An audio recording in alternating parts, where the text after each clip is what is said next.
Italian Wine Podcast. Chin Chin with Italian wine people. Hello, this is the Italian Wine Podcast, and my guests today are going to introduce themselves. So I'm Adam Teeter. I'm one of the co-founders of VinePair. And I'm Zach Geballe. I'm Adam's co-host and a sommelier in Seattle, Washington. Cool, that was good. That saved me a little bit of energy. I'm just terrified of getting people's names wrong. So, what are we guys going to talk about? Talk about podcasting and the idea that everybody should have one. It's like a pet, isn't it? It is. I mean, I think at this point in time, every media company definitely has to have one. We launched ours about, 6 months ago now? Yeah, we've been putting episodes out for 6 months, but it's been, I'll be honest, about a 1.5 year long process, mostly of me cajoling Adam over and over until he finally said yes. Yeah. You just beat him. It's actually kind of romantic in a way. Yeah, okay, so what if you guys want to hold hands? I don't mind, that's fine. We are sitting rather close together in this studio, Monty. So, I mean, obviously the original vision, how close to that have you actually got? Why don't you chat about how we started it, or what the idea was for that? Yeah, so actually what happened was I had Adam on as a guest on my other podcast, which is sort of on hiatus now, called Disgorged. So it's nepotism rules, basically, isn't it? Sort of, yeah. It was a little quid pro quo. But, and we had, I think, a really good conversation. We talked a lot about sort of, media as it associates with wine and things like that. And then in the back of my mind, I was like, well, it'd be interesting to think about doing a more regular podcast with Adam. I think we have disagree after listening to us, a good sort of repartee with one another, and there's just something about the format of podcasting which I think lends itself really well to discussions of things like wine. And at the time, VinePair had done a little bit of audio work but didn't have a regular podcast, so basically it was me saying like, hey, let's do this, and then Adam saying, okay, let me check with the other powers that be, and then a 1.5 months going by and me emailing Adam again and being like, hey, so what's going on? And after a few rounds of that, we finally actually started recording, which is great because I think it's gone pretty well. Yeah, I mean, for us, the biggest thing with podcasting is for any media company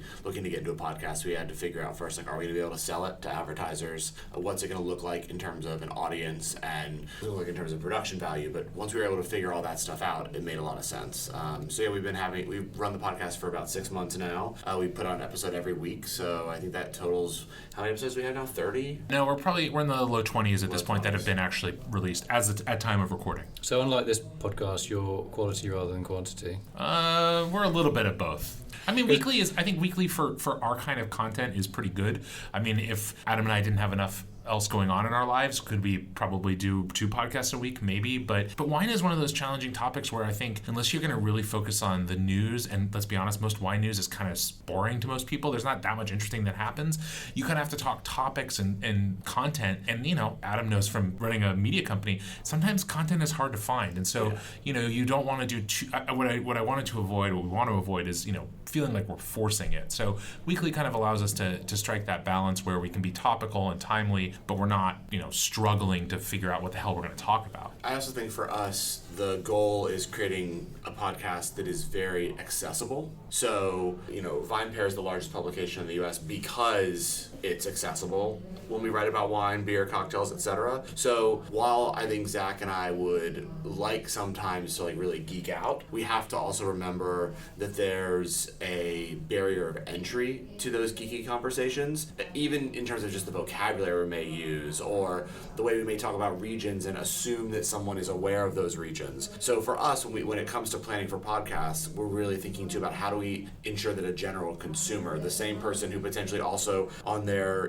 commute to work maybe listens to NPR, just National Public Radio, yeah, and also listens to potentially the Daily the New York Times podcast and some other ones, these other podcasts, and just adds us to their repertoire.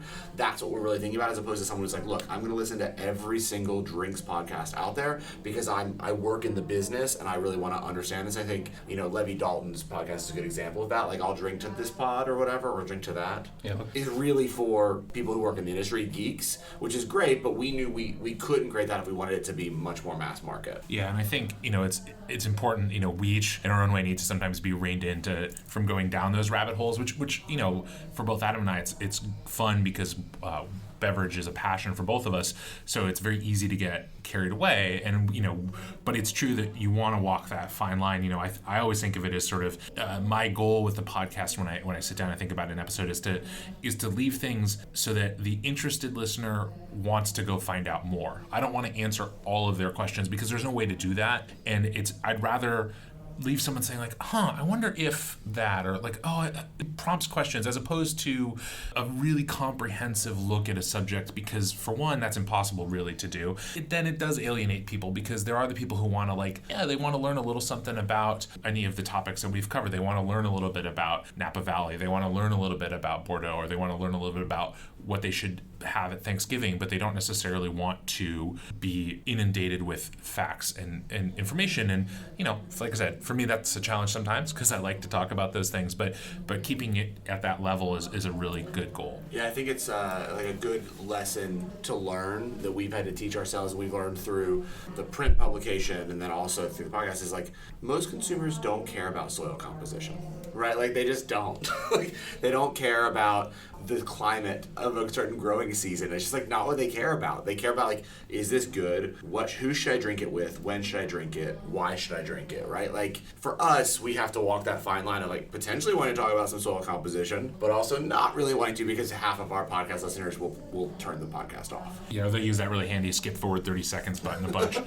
I also think it brings me to sort of something that we had just mentioned, which is sort of the complexities of Italian wine and translating them into a podcast medium, or any medium where you're not dealing with great deals of specificity. Because to me, one of the real challenges as a sommelier, as well as a podcast host and writer, is Italian wine almost demands complexity. The wines themselves are usually pretty complex, and just the combination of the number of varietals, the growing regions, and the differences within them, it's a generally speaking a subject that defies my attempt to be very, very general about it, because otherwise you end up saying really boring and sort of not very useful things like Sangiovese is like has a medium body, is high in acid and tannin, and it goes well with tomato sauce. Like, I mean, that's fine, but that's not really the sort of thing that we're trying to talk about either. And that's where I think it comes down to the other part of podcasting that can be really powerful, which is the ability to tell a story, whether it's a story of a specific wine, or of a place,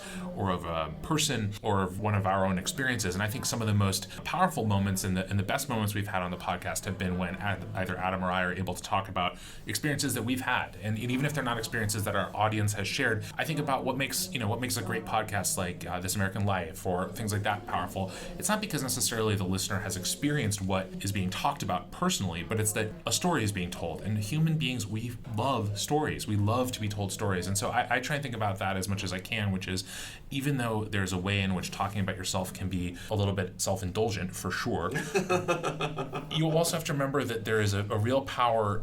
People in the end listen to podcasts, I think. Most people listen to most podcasts because they like the people who host it, right? They want to hear, hopefully Adam and me talk about wine, beer, spirits, but really kind of ourselves too. And that if you try and remove yourself too much from the podcast, this is what happened to me with my first podcast, which is that it was much more of an interview focused. I found it really interesting. I got to interview a lot of really interesting people in the world of beverage, and some of them I think were quite good, but you end up just asking questions and then relying on your guest to be interesting or not. I had some interesting guests like Adam. I had some less interesting guests who I won't name. And I'm sure you've had some interesting guests and less interesting guests. No comment. And as a result, it was very hit or miss in terms of that quality. And I think with the VinePair podcast, what is good is that Adam and I have a lot of similarities. We have a lot of shared experiences, but we also have very different experiences. We live in totally different parts of the United States.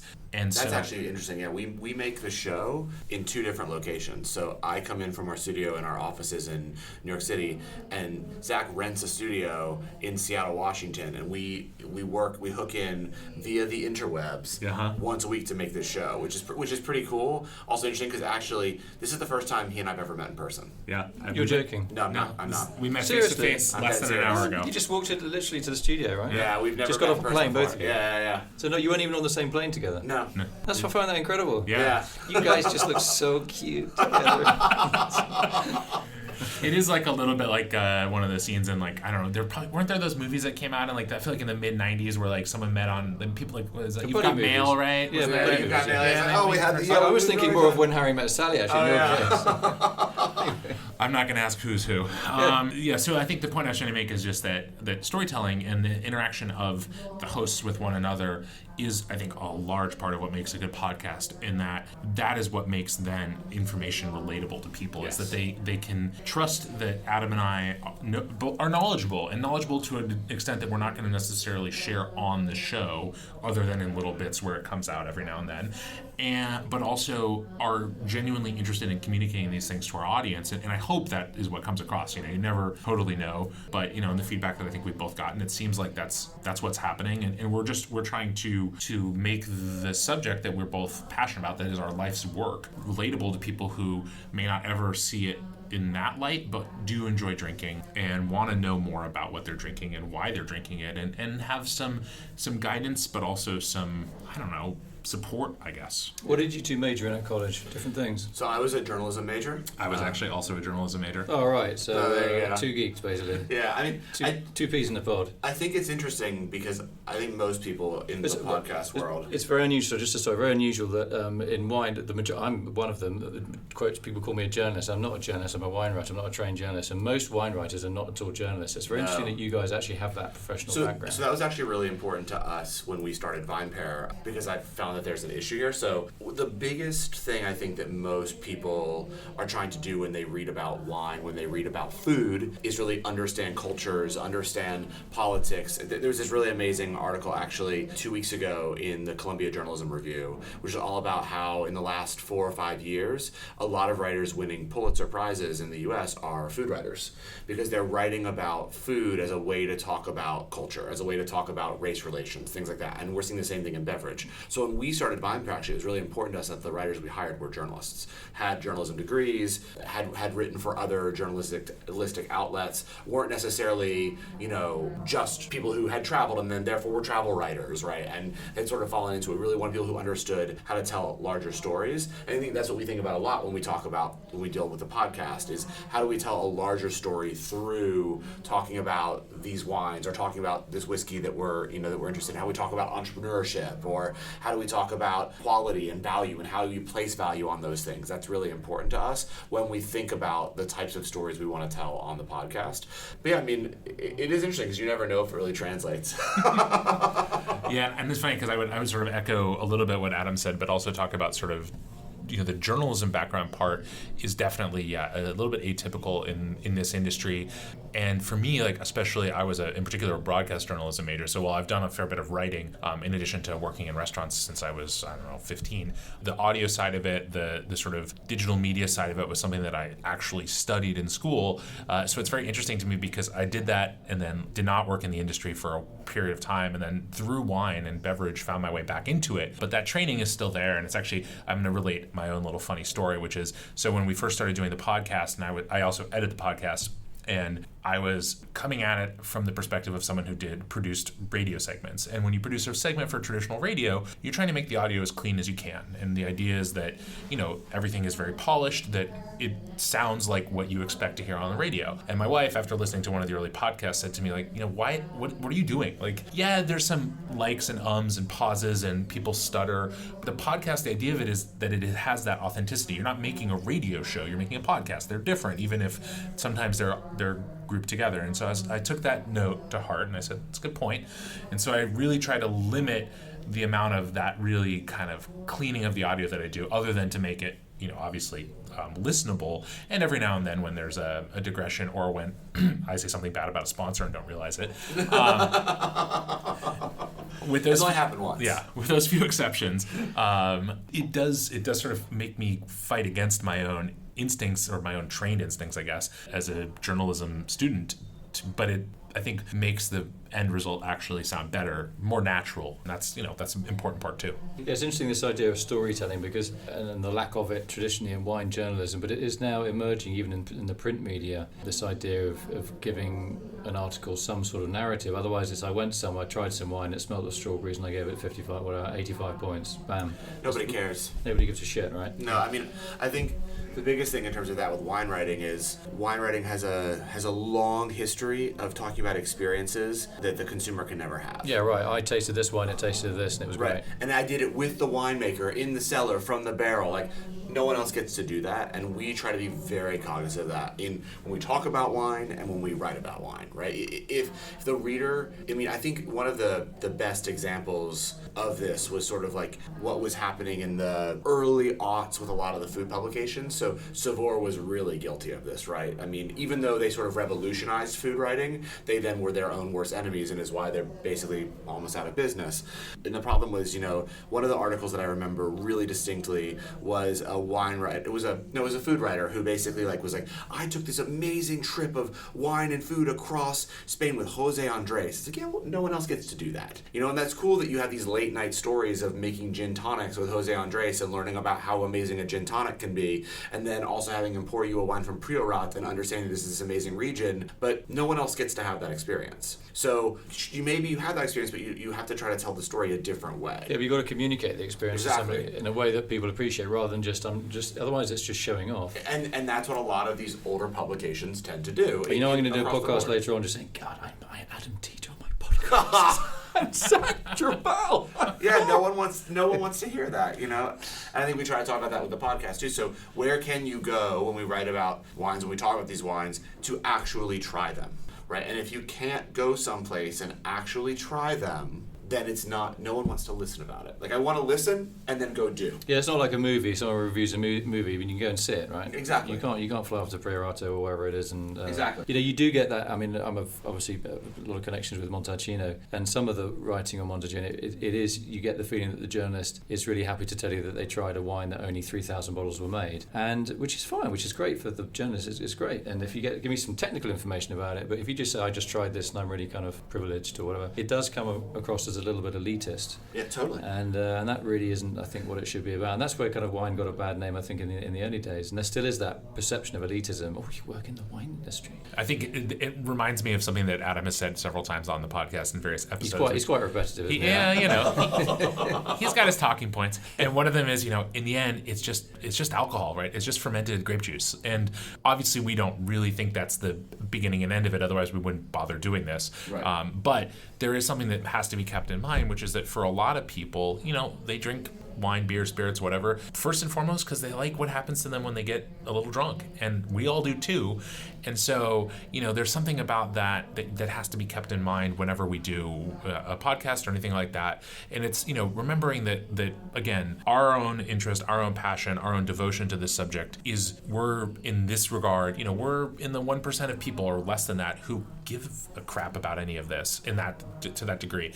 And as a result, I have to remember myself sometimes, okay, let's take it back a notch, but at the same time, you don't want to be too reductive about it. It's a balance, right? Yeah. You have to walk a line, and you have to we don't want to come across as not really caring. I mean, we want, I think, to be very clear to the audience that both of us deeply care about this, that whether we love something, hate something, or feel somewhere in between, it's a subject matter that we think about a lot, that we care about. And it is one of the really great privileges of working in this industry for me, is that I have the tremendous ability to both, work in, cover a subject that I also get to enjoy on my own time. And to speak a little bit more about myself, apologies, but I'm doing what I said I would do. So I actually was really interested in sports journalism as a student in college, and I thought that was what I was going to go into. And it wasn't until I got closer to graduation and met some actual working journalists, had some internships, and then some friends of mine who were a little older had entered the profession, that I realized that 95% of sports journalists hate sports. They're sick to death of it. They don't want to watch on their free time. They've lost the passion for the sport that gave them their entry into that field in the first place, and that it's their job, and when they go home they do anything else. And I didn't want that to be my life. I didn't want to cover a subject that was going to be totally, that then I was going to be totally sick of. Yeah, I didn't want that to be me. I didn't want to be forced to talk about something, for a living, that I really would have avoided had I had any choice. And so fortunately, beverage is something that I don't see myself ever getting bored of, and that even when the 10th person at a cocktail party is like, oh, so tell me what you think about this wine, I don't really ever get tired of talking about wine or beer or spirits or whatever it is, although sometimes people do get tired of hearing me. So with that said, It is true. It is true. I think wine is one of those really interesting things for me too, where I don't get tired of talking about it. And I used to work in the music business before this, and it's amazing, music and sport. And you both ended up on Skid Row in the wine industry. Yeah, and music was I worked with some really amazing bands, covered a lot of really amazing bands, and you get sick of going to concerts. And I was like, well, I want to stop so that concerts can still be a pleasure, whereas I don't really get sick of tasting wines, of having someone bring me something and say, hey, you've got to try this, it's amazing. And also because of the point that Zach made, which is that I also kind of do like a little bit of what I feel like when I get a little buzzed. And I think, the craft beer industry is much better at taking itself less seriously and understand that there's that part of it as well. Some of the spirits industry, the cocktail industry for sure, is good about it. Some of the whiskey people take themselves pretty seriously too. And it's interesting for me to watch the evolution of what's happening now in parts of the United States and also in Canada with the cannabis industry. All the publications that are now forming and the questioning of, are they going to start trying to take themselves super seriously? Yeah, they are, yeah. Varietal cannabis and biodynamic cannabis. It's very interesting. The vineyard I used to work on in Mendocino County, which is a biodynamic farm, is now marijuana plantation. Really? Biodynamic, yeah. It's crazy. Yeah. It's probably more profitable for them. Probably yeah, a lot for sure, more. Absolutely, yeah. Biodynamic cannabis, I've not seen that yet. Oh, come. I'm gonna have to now. Now I'm gonna have to. Does that mean we're gonna get natural pot? All I see is all biodynamic, the Demeter certified biodynamic Wow, pot. Yeah. pretty crazy. Yeah. Well, I've learned a new thing, which is always good. Is the high the same? Well, I haven't. Unfortunately, I was only there for 4 days earlier on this year, so I haven't been able to. Didn't have time to try. To try. That is an unconvincing explanation. I sat next to the guy he's a very well-known wine producer, and he's still making wine, so I won't name him, but it's all legal. But no, I would love to have tried actually, seriously, just to see. I'm super curious. Yeah. I mean, how you feel the next day, if you feel a bit zonked, or if you feel nicely zonked, or if you feel a bit kind of hungover-y zonked, because you can get that if you smoke a joint, as you can with beer or whiskey or spirits or wine. So it's absolutely classic, isn't it? I get two stoners in to talk about podcasts, and you're just talking about booze and getting high. Yeah, well, I mean, look, we all love that. Both have lost eye contact at that very moment. They both looked up at the ceiling. I mean, we definantally, we human beings love altered states of consciousness. However, we happen to get exactly. Let's call it that. Yeah, let's call it a day. So I want to say thanks to my guests today, Adam Teeter and Zach Geballe. Geballe. That's too much. I shouldn't have spoken. That's all right. That lost stogie. That's really thrown me off my game. The VinePair hosts, it's been really cool, funny to talk to you, and some great observations about what works and what does not work. Yeah, thanks for having us. When you're talking Thanks so much, Monty. Thanks a lot. Follow Italian Wine Podcast on Facebook and Instagram.